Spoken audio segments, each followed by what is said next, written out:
I'm Rezabek. I live in South Buffalo, and welcome to my fairy garden. I have to introduce my husband Bill because he's the one that makes a lot of things happen with the fairy garden. Say hi. Hello. I needed a place to put my fairy garden, so he suggested that we do a raised bed or a flower box, and we started with one. And then that was what I did about 4 years ago, just had a very small fairy garden. And then, of course, as we collected more pieces, then we needed 2 boxes, and this year we've got a 3rd box. You need a lot of rocks for the fairy garden, and you need a lot of plants to start off with. So we go rock collecting. You need all different sizes of rocks, lots of flat rocks so you can make pathways to the fairy garden and from the fairy garden. And the rocks also help keep the soil down, because when it rains, the soil tends to splash up on things. But if you have a good layer of rocks and a nice pathway, it kind of helps the soil settle in and it doesn't move as much. I redo my garden every year. This was completely from scratch this year. I don't start any place in particular. This year I happened to start in the center and made a little area and then started my pathways. And it's too hard to plan out the plants and the rocks and things. You just kind of do it as you go along.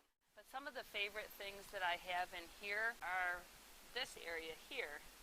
My little pair of work boots. I try to make it seem like the fairies have been gardening for the day and sat down to rest and kicked off their boots and left their little hat. I like this area here where I have fairy garden tools, and there's a little pair of yellow rubber boots to wear and a little hose for watering the garden. This is new this year.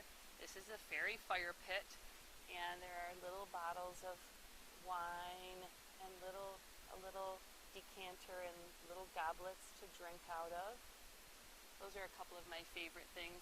I like this pathway with a big boulder there to try to disguise that this is the entranceway into a secret part of the fairy garden. There's a little bunny rabbit sitting in front of the door. This is one of my favorites. It's a little fairy garden clothesline. Really, it just came with the line and the clothespins. This is new this year.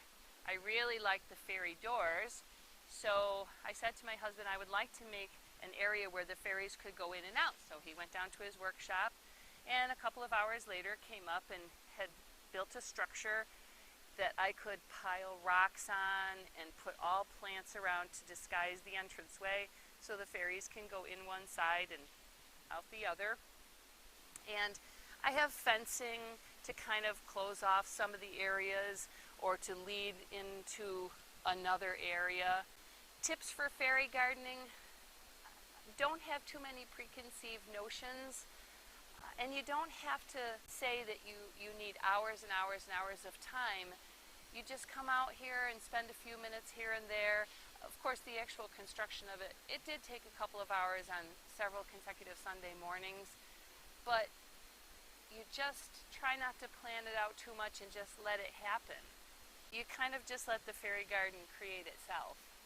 And that's what I've done. Start picking up a few pieces. You can't do it all at once. You can't do it all at once. You have to do it little by little and start to collect things. And you have to come out and check on the little pieces from time to time, because they can get carried away by the wind, and we have 4 cats, and sometimes you come out and there's things tipped over. So it does require some maintenance in that respect, but other than that, it just takes care of itself. I think one of the things I like best about fairy gardening is that it's a magical place to go.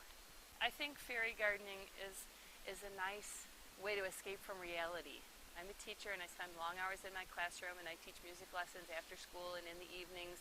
And even if I can come out here for 5 or 10 minutes and look around in the fairy garden and move a piece from here to there, you just feel like you recharged your batteries or you had a magical experience. And I like it to seem like it's whimsical and not too planned out, like it's a wild and free kind of place for the fairies to live.